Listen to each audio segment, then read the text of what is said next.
Fikiria ndege inayoweza kuingia ndani ya anga ya adui bila rada hata kugundua imekuwepo. Hakuna alarm, hakuna onyo. Ndani ya dakika chache tu, mabomu yanaanguka kutoka angani. Na wakati adui anagundua kilichotokea, ndege tayari imeshaondoka. Hii sio hadithi ya science fiction.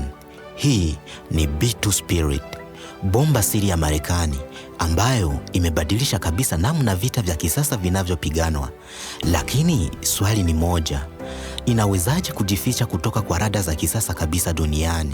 Leo tunafungua siri ya B2 Spirit na kwa nini Marekani ilijenga ndege kali hivi. Na je, B2 ndiyo silaha anga hatari zaidi kuwahi kutengenezwa? Ndege ya B2 Spirit inaanza wakati wa Cold War. Katika miaka 1970 na 1980, Marekani na Umoja wa Kisovieti walikuwa katika mashindano makubwa ya kijeshi. Kila upande ulikuwa unajaribu kuwa na silaha bora zaidi. Tatizo kubwa ilikuwa rada. Ndege za bomba kama B-52 Strike Fortress zilikuwa rahisi kugunduliwa, na kama rada inaweza kukuona, makombora ya adui yanaweza kukuangusha. Hivyo Marekani ilianza kutafuta suluhisho jipya kabisa, ndege ambayo rada haiwezi kuona. Mradi huu wa siri ulipewa kampuni ya Northrop Grumman. Mradi uliitwa Advanced Technology Bomber. Miaka kadhaa ya utafiti ilifuata. Hatimaye mwaka 1989 dunia iliona ndege ya ajabu sana, B2 Spirit. Tofauti na ndege nyingi za kijeshi, B2 haina mkia. Inaonekana kama bawa kubwa linaloruka. Muundo huu unaitwa flying wing. Faida yake kubwa ni kupunguza sana sehemu ambazo rada inaweza kuona. Kwa sababu hakuna mkia wala pembe nyingi, mawimbi ya rada yanatawanyika. Lakini muundo huu pia ulikuwa na changamoto. Ndege isiyo na mkia ni ngumu sana kudhibiti. Hivyo B2 hutumia kompyuta za kisasa sana kusaidia marubani kuiendesha. Bila mfumo huu wa kompyuta, B2 isingeweza kuruka kwa utulivu. Sababu kubwa inayoifanya B2 iwe hatari sana ni stealth technology. Rada hutumia mawimbi ya redio. Mawimbi haya yanapogonga kitu kama ndege yanarudi kwenye rada. Lakini B2 imeundwa kwa njia ya ajabu. Badala ya mawimbi kurudi moja kwa moja, yanatawanyika katika pembe tofauti. Zaidi ya hapo, mwili wa B2 umetengenezwa kwa rada absorbing materials. Vifaa hivi vinaweza kunyonya mawimbi ya rada. Matokeo yake, kwa rada nyingi, B2 inaweza kuonekana kama kitu kidogo sana. Wakati mwingine inaonekana kama ndege ya kawaida. B2 ina injini 4 zilizofichwa ndani ya mwili wake. Hii pia ni sehemu ya stealth. Kwa sababu injini zimefichwa, joto na kelele hupunguzwa.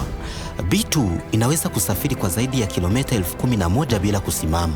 Lakini pia inaweza kupata mafuta angani kupitia air to air refueling. Hii ina maana ndege inaweza kuruka kutoka Marekani ikafanya mission Asia au Middle East na kurudi bila kutua. Baadhi ya mission zimechukua zaidi ya saa 40 mfululizo. B2 ni bomba yenye nguvu sana. Ina uwezo wa kubeba zaidi ya tani 18 za mabomu. Hii inaweza kujumuisha mabomu ya kawaida, precision guided bombs au mabomu ya nuclear.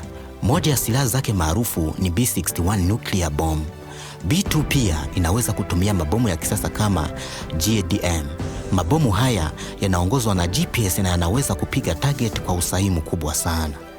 B2 imehusika katika vita kadhaa duniani. Moja ya matumizi yake ya kwanza ilikuwa wakati wa Kosovo War. Ndege zilizoondoka Marekani zikasafiri hadi Ulaya na kufanya mashambulizi bila kugunduliwa. Baadaye B2 ilitumika pia katika vita ya Afghanistan na vita ya Iraq. Katika baadhi ya missions, B2 ilibeba mabomu mengi zaidi kuliko ndege nyingine yote katika operesheni hiyo. B2 ni moja ya ndege kali zaidi duniani. Ndege moja iligharimu karibu bilioni 2 za dola za Kimarekani. Kwa sababu hiyo ni ndege tu 21 zilizotengenezwa. Baadhi ya wakosoaji walisema gharama hiyo ni kubwa sana, lakini jeshi la Marekani linaamini B2 ni silaha muhimu sana ya deterrence. Ingawa B2 bado ni mojawapo ya ndege za siri zaidi duniani, Marekani sasa inatengeneza bomba mpya, Northrop Grumman B-21 Raider. B-21 itakuwa stealth zaidi, nafuu zaidi na teknolojia mpya zaidi. Lakini hata hivyo, B2 Spirit itaendelea kubaki katika historia kama moja ya ndege za kijeshi za kuvutia zaidi kuwahi kuruka angani. Usisahau kutufollow na kusubscribe ili uendelee kupata information zaidi na habari zaidi duniani.